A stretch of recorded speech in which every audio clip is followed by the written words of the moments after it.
So punk rock flea market started in Mexico City in the early 80s, and it's been a weekly happening ever since. And it's just like creating space for outsiders, misfits, and generally anybody that's felt othered by whatever community they're in to create their own community and celebrate the creatives inside of their quote unquote punk community. It's more punk in name than in aesthetic. It's punk in ethos. And like the punk ethos, to me at least, is do it yourself and community and politics around it. It's really not a market that is financially motivated, but community motivated. Like I generally run at a loss running these markets, and it's a passion project. And you see that in the community too. Like everybody is kind of giving a little extra because they see the difference in it.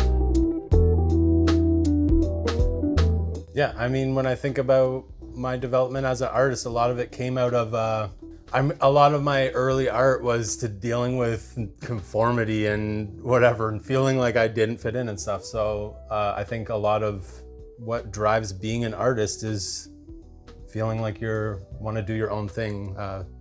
Yeah, I think a lot of great true modern art, or just great like artists throughout time, have come from outsider culture and kind of pushing the limits within whatever the modern status quo of their time is. And I think that gets lost in our telling of history, is just how removed artists generally have been. And for me, it speaks volumes to disability erasure through history.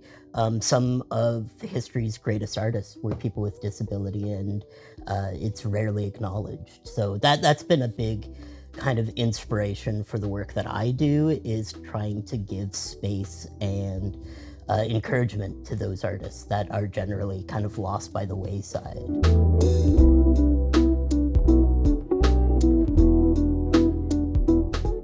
One thing that I'm thinking is going to be happening in the context of a lot of AI stuff happening is that people want that personality, a little more grittiness, things that aren't as polished, things that have that personal touch to them.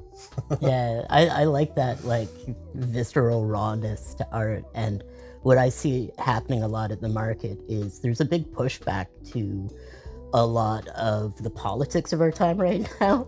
And I see a lot of significant pushback to it in the artists that vend at the market. There's a lot of vendors come from minority communities that feel the oppression day to day, and it's reflected in their artwork, whether it be stickers, prints, whatever. A lot of times these images are being created with words attached to them. We just had our punk rock flea market last weekend at the Fortress Tavern, and we don't have a new date picked yet, but it'll either be late summer or early fall.